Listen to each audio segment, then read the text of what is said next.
વંશજ અંગે પરેશ ધાનાણીના નિવેદનને લઈને રાજકારણ ગરમાયું છે। આ અંગે પાટીદારોએ સરદાર સાહેબના નામે રાજનીતિ કરવી અયોગ્ય હોવાનું જણાવ્યું હતું। પાટીદારોએ જણાવ્યું હતું કે સરદાર સાહેબના અસલી વંશજો પાટીદાર નાગરિકો છે। ભાજપ, કોંગ્રેસ કે કોઈ પાર્ટી સરદાર સાહેબના વંશજ નથી। સરદાર સાહેબ કોંગ્રેસ પક્ષમાં હતા, પરંતુ આજે કોઈ નેતા રાજકારણ કરે તે યોગ્ય નથી। ગુજરાતનું રાજકારણ હવે સરદાર પટેલ સાહેબના નામે ગરમાયું છે। ક્યાંક નેતાઓ કહી રહ્યા છે કે અસલી વંશજો અમે છીએ, એટલે કે પાટીદાર નેતાઓ આ પ્રકારે નિવેદન આપી રહ્યા છે। ત્યારે પાટીદાર અગ્રણીઓ અને પાટીદાર લોકોનું શું માનવું છે, તેઓ આ જે રાજકારણ થઈ રહ્યું છે તેના માટે શું કહી રહ્યા છે તેને લઈને આપણે તેમની સાથે વાત કરીશું। પાટીદાર તરીકે શું કહેશો? પરેશ ધાનાણી છે, તેમના દ્વારા એક નિવેદન આપવામાં આવ્યું કે અસલી વંશજો કોંગ્રેસ છે, ભાજપ જે છે તે નકલી વંશજો છે। પાટીદાર નાગરિક તરીકે આપનું શું કહેવું છે કે આ પ્રકારે સરદાર સાહેબના નામે આ પ્રકારની રાજનીતિ કેટલી યોગ્ય? સરદાર સાહેબના નામે જે રાજનીતિ થાય છે એકદમ યોગ્ય નથી। પરેશભાઈ ધાનાણી જે વાત કરે છે કે સરદાર સાહેબ કોંગ્રેસ પાર્ટીના છે, તો એ વાત તો જગ જાહેર છે। સરદાર સાહેબને એવું કશું મનમાં નહોતું, પણ જગ જાહેર છે કે અમદાવાદ શહેરના પહેલા મેયર પણ સરદાર સાહેબ હતા, ભારત દેશના પહેલા ગૃહમંત્રી પણ સરદાર સાહેબ હતા, પણ એમના દ્વારા એમના નામે જે રાજકારણ થાય છે એ યોગ્ય નથી। ભારતીય જનતા પાર્ટી તો ખાલી માત્ર વાતો કરે છે અને ખોટો યશ લે છે। ભારતીય જનતા પાર્ટીએ સરદાર સાહેબના વંશજોની સામે ખેડાની અંદર જયારે યોગ્ય ઉમેદવાર મૂક્યો તો દિનસા પટેલ કોંગ્રેસ પાર્ટી તરફથી, તો ભારતીય જનતા પાર્ટીએ એમની સામે દેવસિંહ ચૌહાણને ઉભા રાખ્યા હતા શરૂઆતમાં। પણ પાટીદાર સમાજ ખૂબ સારી રીતના સમજતો હતો અને ખૂબ સારી રીતના સૌ સમાજને લઈને આગળ વધવાની વાતો કરતો હતો। ત્યારે આજ દિનસા પટેલને ખેડા જિલ્લામાંથી 7 વખત સંસદ સભ્ય બનાવવામાં આવ્યા છે।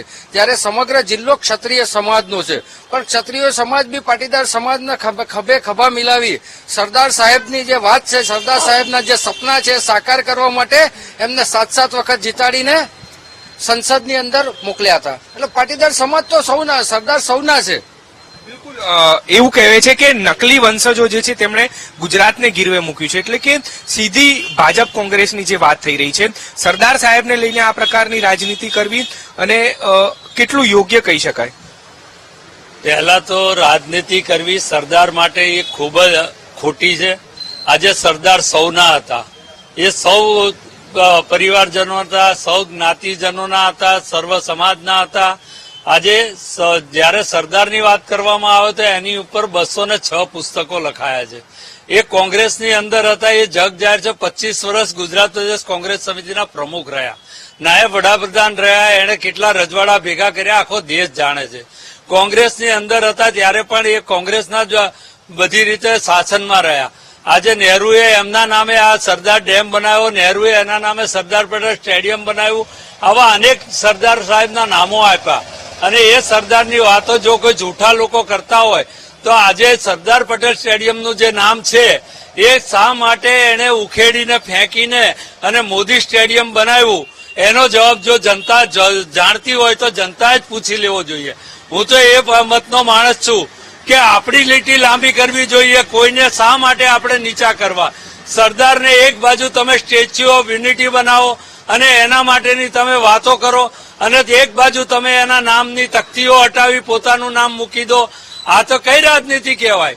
આજે તમને દિનસા પટેલની વાત કરું, અમદાવાદની અંદર શાહીબાગમાં સરદાર સ્મારક આવેલું છે, મોદી સરકાર ચાલે છે। આજે દિલ્હીની અંદર 1 પણ રૂપિયો ગ્રાન્ટ આજ સુધી આપવામાં આવી નથી।